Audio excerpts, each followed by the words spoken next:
Boa noite, meus queridos irmãos. Que a graça e a paz do nosso Senhor Jesus esteja conosco nesse momento de meditação na santa palavra de Deus.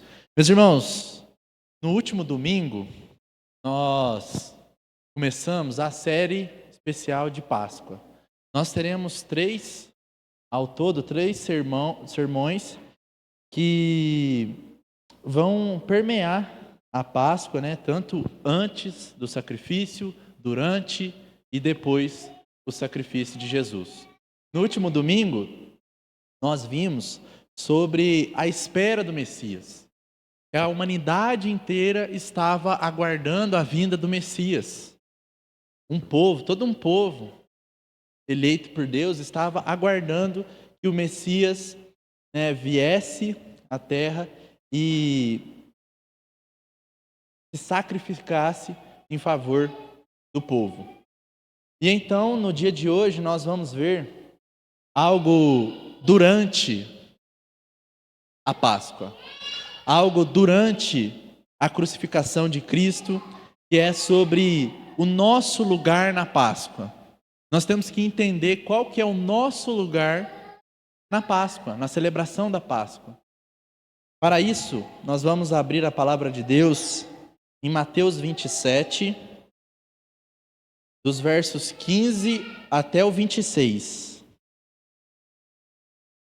Mateus 27, do 15 ao 26. Nós temos aqui o momento onde Jesus é condenado oficialmente à morte.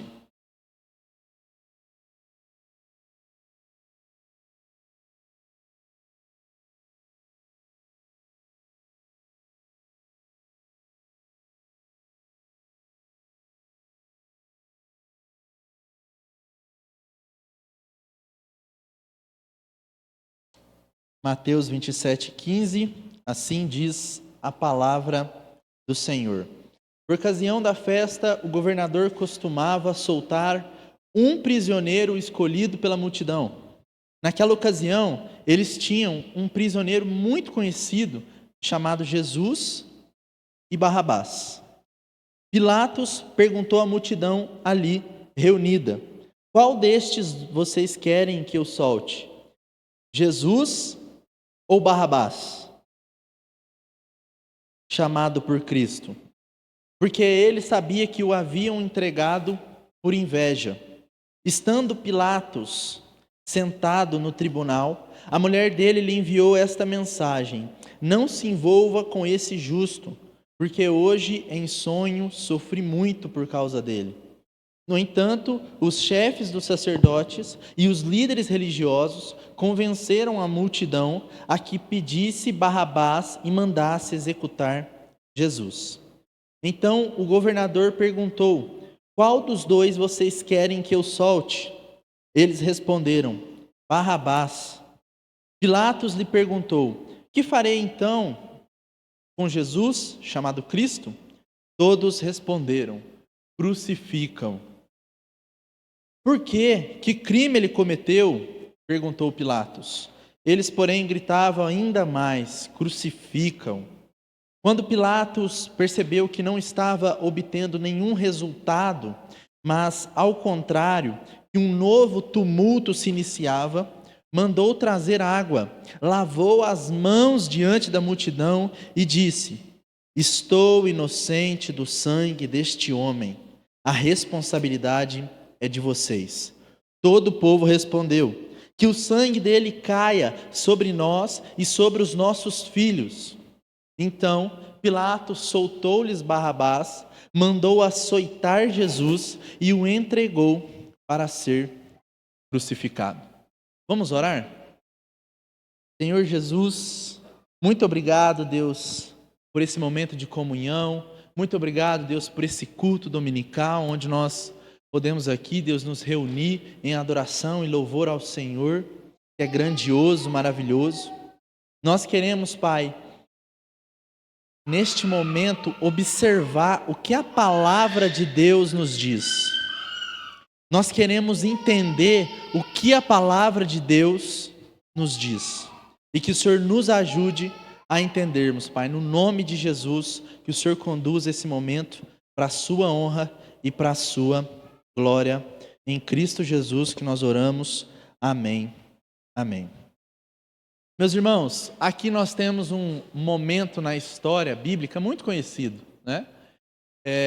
Sempre quando a gente vai relembrar esta paixão de Cristo, todo o caminho de Cristo, muitas vezes até é a primeira coisa que a gente lembra, o momento onde o pessoal solta Barrabás e crucifica Jesus.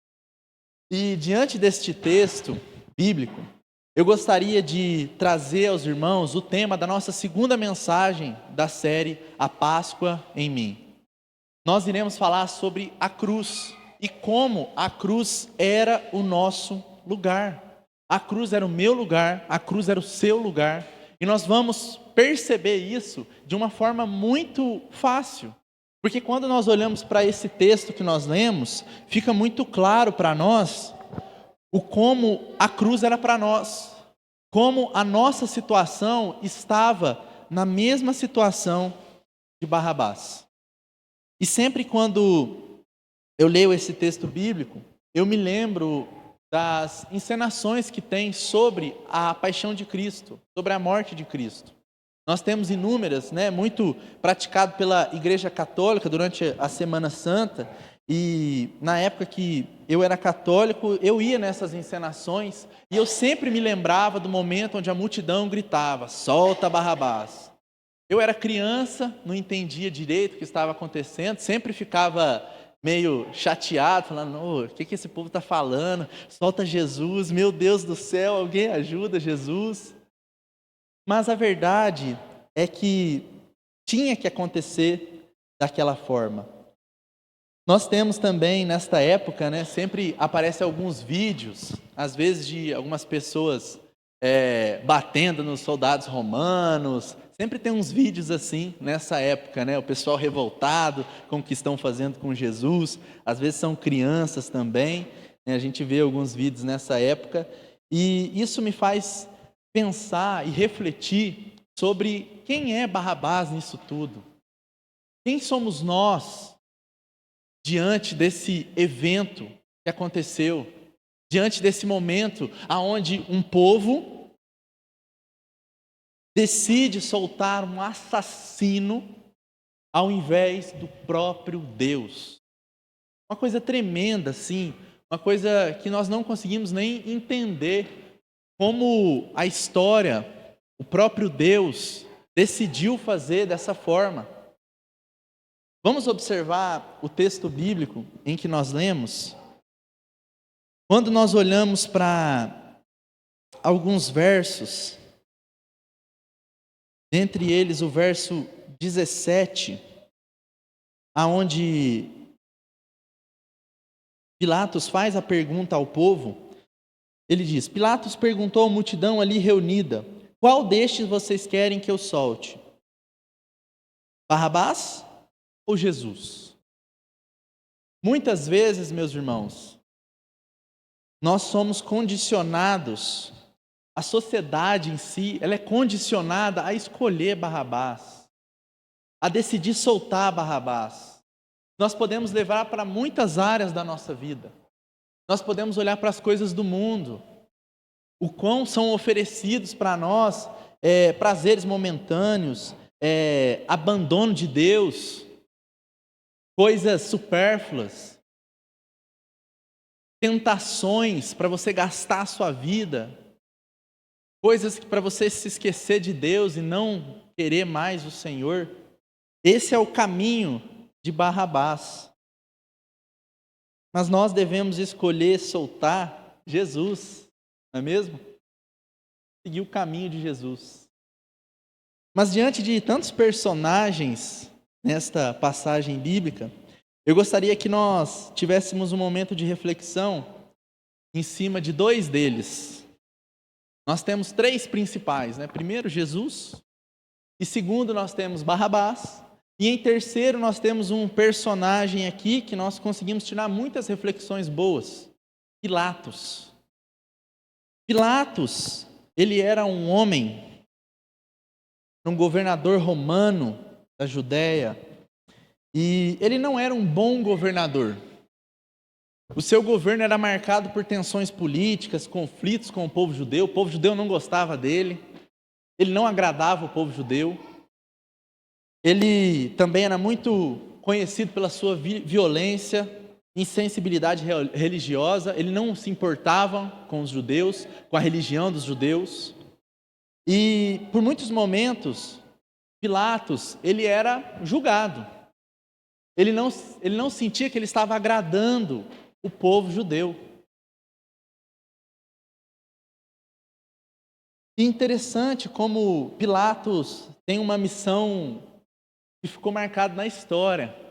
Pensa bem, passaram tantos governadores por Roma, e justo Pilatos ficou a cargo de decidir que o Filho de Deus, que foi preparado desde o início, desde o Gênesis, se era para ele ser condenado ou não. Vamos dizer que ele teve uma certa sorte de decidir isso. Olha que coisa engraçada. Pilatos, ele teve ali um momento onde ele poderia ter sido justo e feito o que era justo. Só que a própria consciência de Pilatos o acusava. Olha para você ver, irmãos. Tem muita situação na nossa vida que nós sabemos que aquilo é errado. Não adianta. Não adianta a gente tentar inventar alguma desculpa. Não adianta a gente tentar maquiar, tentar inventar alguma situação. Ah, não, mas a pessoa fez aquilo. Ah, não, mas a pessoa mereceu. A gente sempre tenta dar o jeitinho, né? De ser errado, de pecar contra Deus. E o próprio Pilatos, ele sabia disso. E por que nós dizemos que ele sabia disso? Porque inúmeras vezes, ao todo 3 vezes, ele tenta inocentar de alguma forma Jesus. Ele tenta não condená-lo.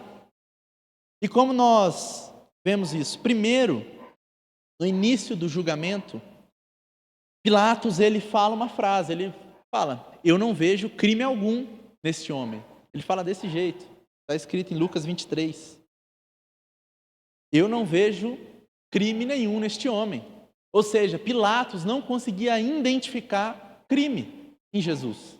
Não conseguia identificar que ele tinha alguma coisa errada, digna de ser punido, ainda mais com a cruz, que era a morte mais cruel que tinha na época.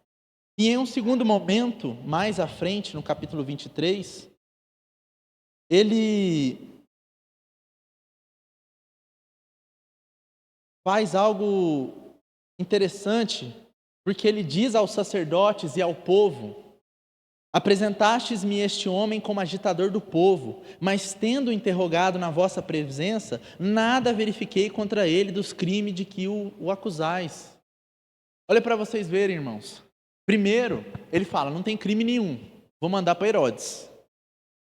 Aí Herodes chega para ele o caso, ele examina e fala assim: olha, não é da minha jurisprudência, né? Não posso condenar esse cara, não tem a ver comigo. Volta para Pilatos de novo. E aí de novo ele afirma: gente, eu examinei ele. Ele fala isso para o povo e para os sacerdotes: gente, eu examinei, não tem crime nenhum, não tem como condenar esse homem. Não há nenhuma falha, não há nada na lei aqui, que eu consiga o condenar diante da lei.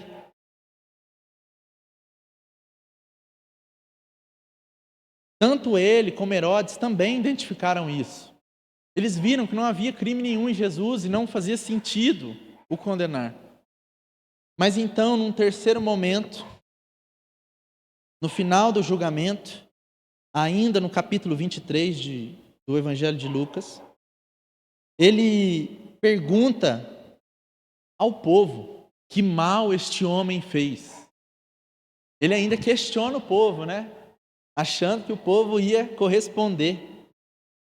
E ele diz: que mal fez este, De fato, nada achei contra ele para condená-lo à morte.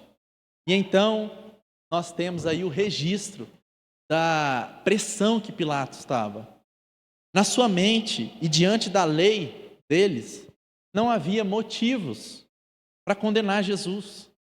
Não havia motivos suficientes para que ele fosse morto, nem muito menos açoitado. E então, diante disso, Pilatos ele teve que ir contra a sua própria consciência, porque na sua consciência ele sabia que aquilo era errado. E muitas vezes essa é a nossa situação, não é mesmo? Nós sabemos que aquilo é errado, mas nós fechamos os olhos, nós não nos importamos.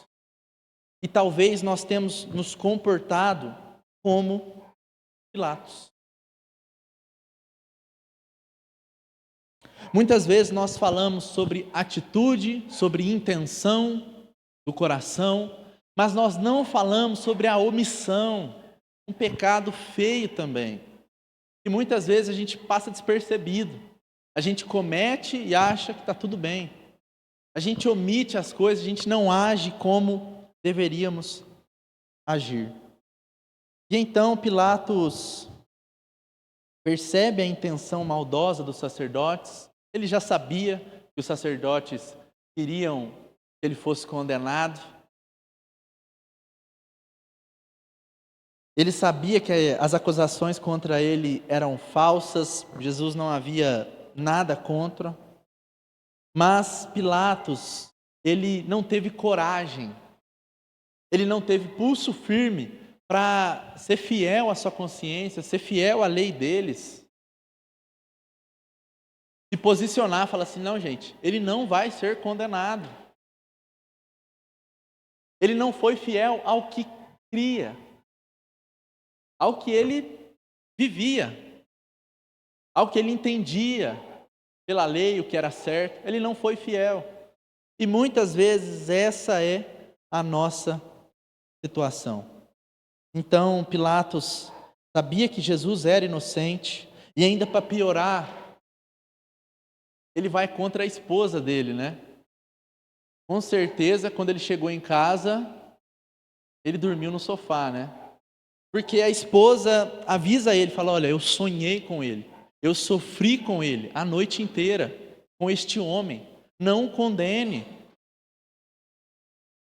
Mas mesmo assim, Pilatos não se posiciona, Pilatos é omisso e entrega Jesus na mão dos religiosos, fariseus, do povo que queria a bagunça.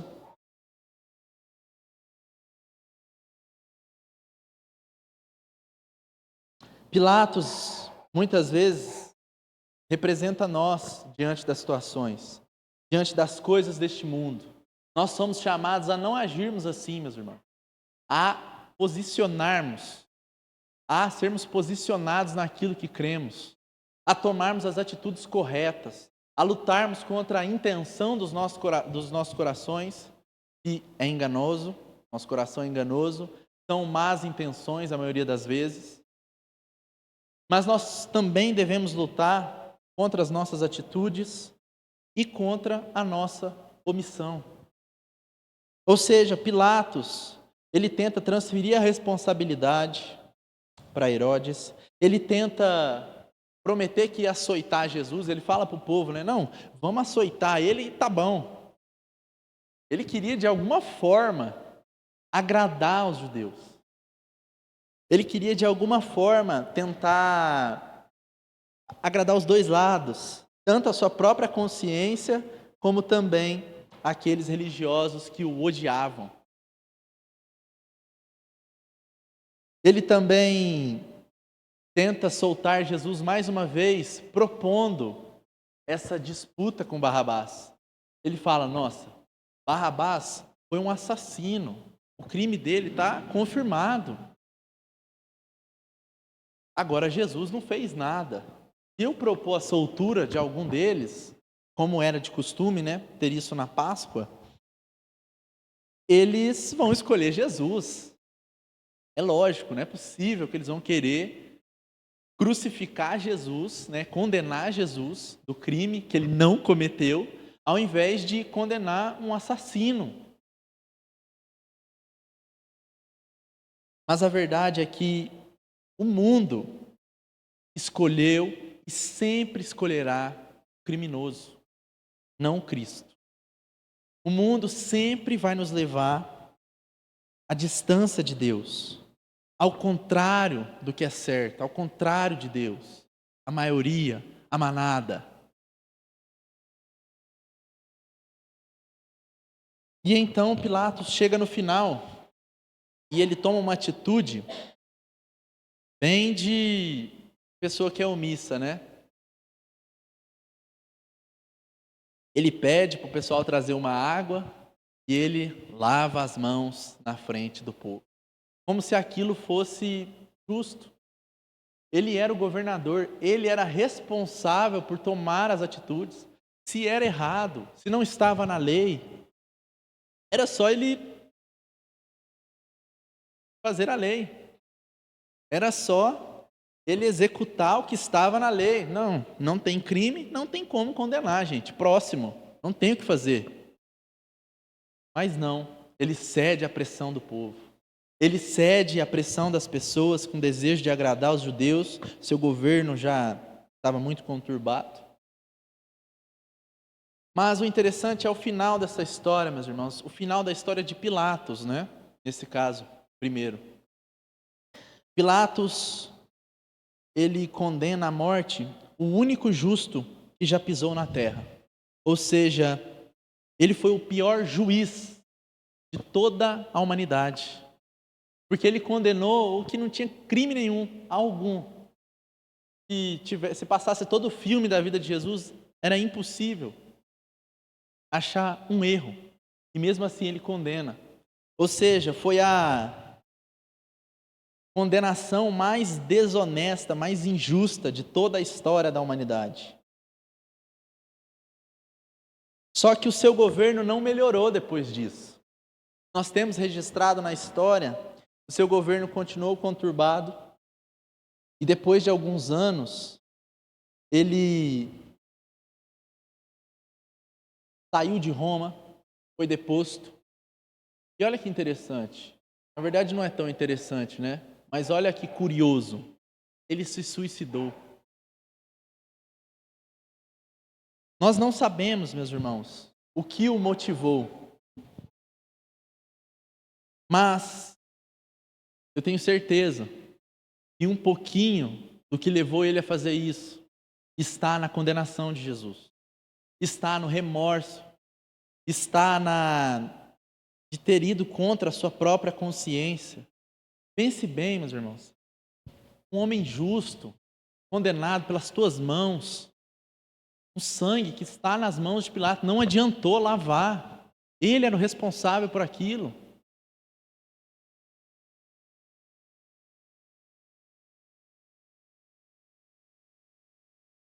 E então, o que nós conseguimos tirar de reflexão de Pilatos é que nós não precisamos ceder às pressões desse mundo, meus irmãos. Vamos manter firme, confiantes. Vamos manter firme naquilo que cremos. E um segundo personagem muito conhecido, que nós focamos nele durante essa história, é Barrabás. Barrabás foi um assassino, provado, comprovado, e ele foi condenado à pior morte. Nós não temos registro de qual foi o crime, de como foi o crime, mas nós sabemos que a cruz era o método pior de tortura. Era como se fosse o mais alto escalão de condenação, né? E Barrabás, ele foi condenado naquilo. Ele foi condenado a ser morto pela cruz. Era para ele ser condenado. Era para Barrabás estar no lugar de Jesus. Nós temos algumas curiosidades, né? O significado de Barrabás é filho do pai. Olha que interessante. Filho do pai. Nós podemos tirar muitas reflexões disso. A primeira delas é que eles erraram o filho do pai verdadeiro, né? O filho do pai verdadeiro era Jesus. Mas outra reflexão interessante é que Jesus é filho do pai. Mas se Barrabás, por algum motivo, creu no Evangelho, se converteu ao Senhor Jesus, ele também se torna um filho do pai. E aqui é o ponto que eu gostaria de comunicar aos irmãos, é o ponto mais importante da reflexão de hoje. Barrabás não é alguém longe de nós. Entre Jesus e Barrabás, nós estamos muito mais perto de Barrabás. E a verdade é que eu e você somos Barrabáses. Se é que nós podemos, se é que o português me permite esse plural, né? Mas eu e você somos como Barrabás. Porque pense bem, Jesus morreu no lugar de quem? Dele. Jesus morreu no lugar de quem? Meu, teu.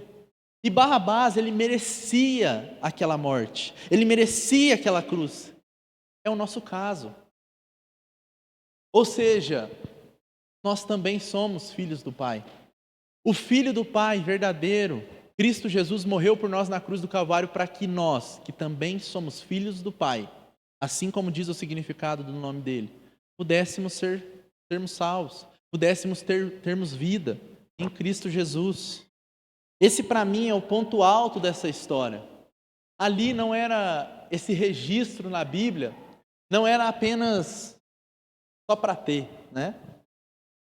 Mas é para representar o que Jesus fez por nós. Jesus fez isso. Jesus tirou alguém que era para morrer na cruz, que merecia aquela ira de Deus, e então ele se coloca no lugar. Isso é incrível, meus irmãos.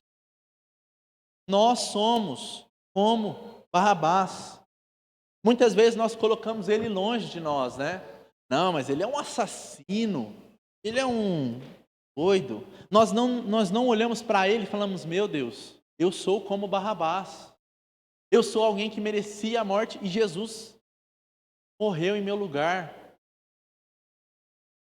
Nós precisamos, meus irmãos, olhar para o dia da Páscoa, olhar para esta celebração da crucificação de Jesus na sexta-feira, mas também da ressurreição de Jesus no domingo.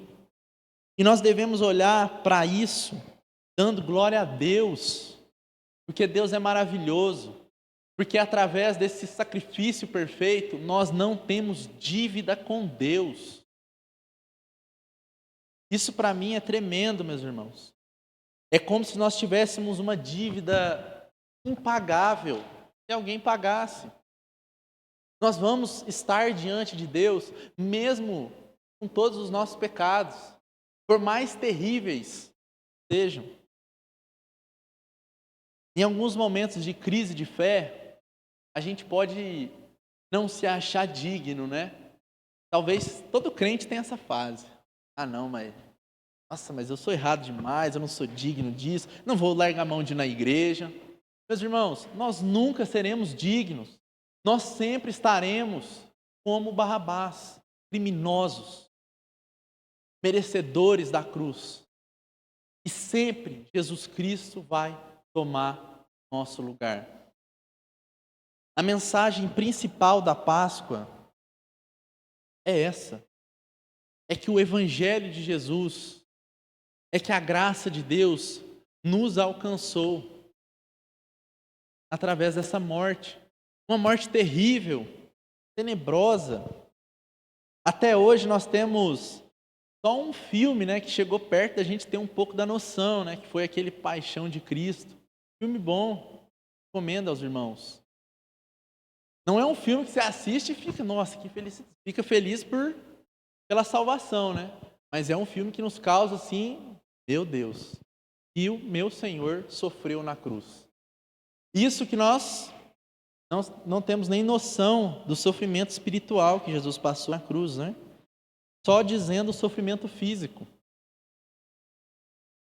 Por isso, meus irmãos, esta história, esta passagem que nós lemos, ela deve nos refletir, ela deve levar a nossa vida em reflexão, porque nós precisamos nos portar, a nossa cabeça tem que entender que nós somos Barrabás, que nós somos pecadores, que nós precisamos da graça de Deus, mas ao mesmo tempo, nós também precisamos entender que o significado do nome de Barrabás é para nós também. Nós somos filhos do Pai. E Cristo fez questão de muita coisa, que muitas vezes nós não pensamos. Algo que sempre me deixa muito alegre é a Santa Ceia, que é a Páscoa dos crentes. Santa Ceia para nós é a participação que nós temos com Jesus, é a ordenança, né? No Antigo Testamento, a ordenança era a celebração da Páscoa. Então o pessoal celebrava a Páscoa como uma ordenança. Mas no Novo Testamento, na Nova Aliança, Jesus troca o símbolo, mas a comunhão com Deus é a mesma, na Santa Ceia. E é engraçado que, meus irmãos, a Santa Ceia é algo muito especial, que nós devemos levar com seriedade, com um zelo, com um desejo de participar. Porque a Santa Ceia nada mais é do que uma comunhão especial com Cristo. Uma comunhão, uma presença espiritual que se manifesta apenas na ceia. E o mais absurdo disso é nós olharmos para o registro bíblico, aonde Deus, o próprio Deus encarnado, 100% homem, 100% Deus, está ceando com os discípulos. E ainda deixou isso para nós como um privilégio. Ele deixa para nós a ceia como um privilégio. E tem uma frase que sempre, toda vez que eu venho para a ceia, eu lembro. Cristo deixou o trono para ceiar comigo. Cristo deixou os céus, aonde Ele estava habitando desde o princípio, porque Ele era Deus, estava com Deus.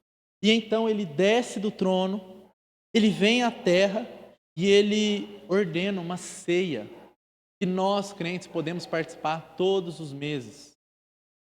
E nós precisamos olhar para a ceia com esse olhar. Eu estou indo participar da mesa com o Senhor. O que não é diferente, porque Jesus estava presente lá de forma física com os discípulos, mas a parte espiritual não é diferente, meus irmãos. Quando nós celebramos a ceia, nós estamos participando espiritualmente com o nosso Senhor. Isso é um privilégio. Isso é uma dádiva que Deus nos deu e nós precisamos ter zelo com isso.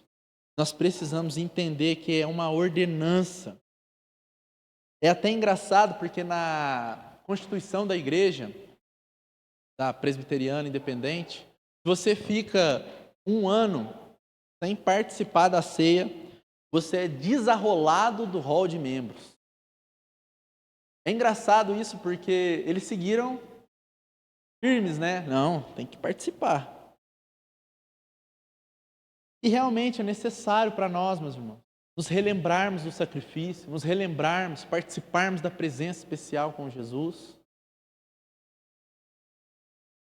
Tudo isso para que Jesus seja exaltado, seja glorificado e nós possamos entender que a cruz era o nosso lugar. E mesmo assim Deus quis, por vontade própria, por amor, morrer em nosso lugar. Na humanidade, nós temos a tendência a sempre retribuir mal com mal.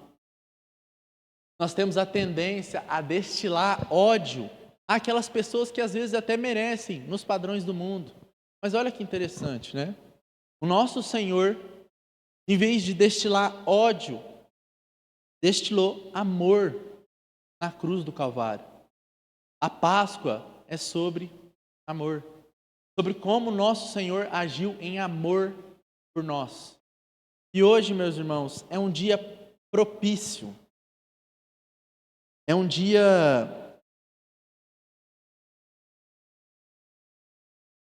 excelente para que nós pudéssemos refletir sobre a cruz, que nós pudéssemos relembrar a morte de Jesus por nós. Às vezes nós nos convertemos há alguns anos e a gente não relembra, a gente não agradece a Deus por ter sido salvo, a gente não fica chocado com a mensagem da cruz. E hoje é um dia, meus irmãos, para nós nos atermos em oração no movimento de arrependimento, de declaração que o Senhor é soberano, de declaração que o Senhor é majestoso, glorioso, de declaração que o Senhor é um Senhor amoroso, que nos ama, e nós somos filhos adotivos de Deus e temos participação direta de Deus. Por isso, meus irmãos, eu quero convocar nesse momento, partindo para o final, para nós termos um momento de oração.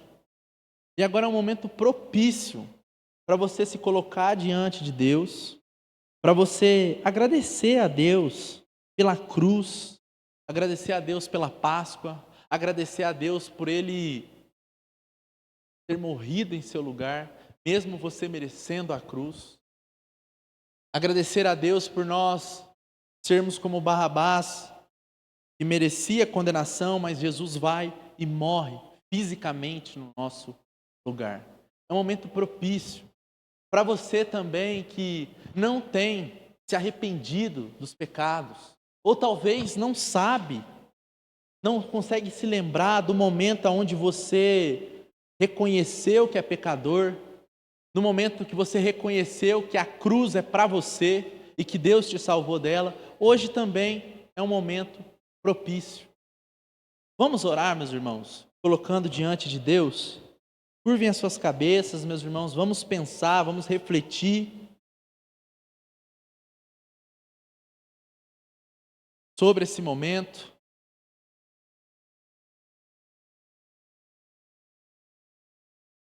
Senhor Jesus, quando nós olhamos para a Páscoa, para a celebração da Páscoa, para a celebração da crucificação, da ressurreição do nosso Senhor, nós entendemos, Pai, que a cruz era para nós, que o meu lugar era na cruz, mas mesmo assim o Senhor decidiu morrer por nós, morrer no nosso lugar, e nós queremos agora, Pai, glorificar ao Senhor, nós queremos agradecer ao Senhor, porque essa salvação bendita chegou até nós, porque nós cremos no Senhor, nós cremos que o Senhor morreu na cruz por nós, mesmo nós sendo pecadores, miseráveis.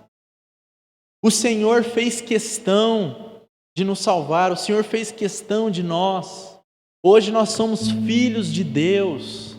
Muito obrigado por isso, Pai. E nós queremos também, Pai, colocar diante do Senhor aqueles que ainda não tiveram um encontro verdadeiro, genuíno com o Senhor. Aqueles que não sentiram que o arrependimento, que a cruz era para você. No nome de Jesus, Pai, que o Senhor possa deixar bem claro, Pai, para nós o como somos pecadores, mas principalmente, Pai, o como o Senhor é glorioso, majestoso, o como o Senhor nos salvou, o como o Senhor transformou a ira em salvação, em alegria, em gozo eterno com o Senhor, Pai. No nome de Jesus, Pai, que nós possamos correr da omissão como foi Pilatos, e que nós possamos nos posicionar entendendo que somos como Barrabás, que precisamos do Senhor e que a cruz era para nós. Nós que devíamos sermos condenados na cruz do Calvário, Pai. No nome de Jesus que nós oramos.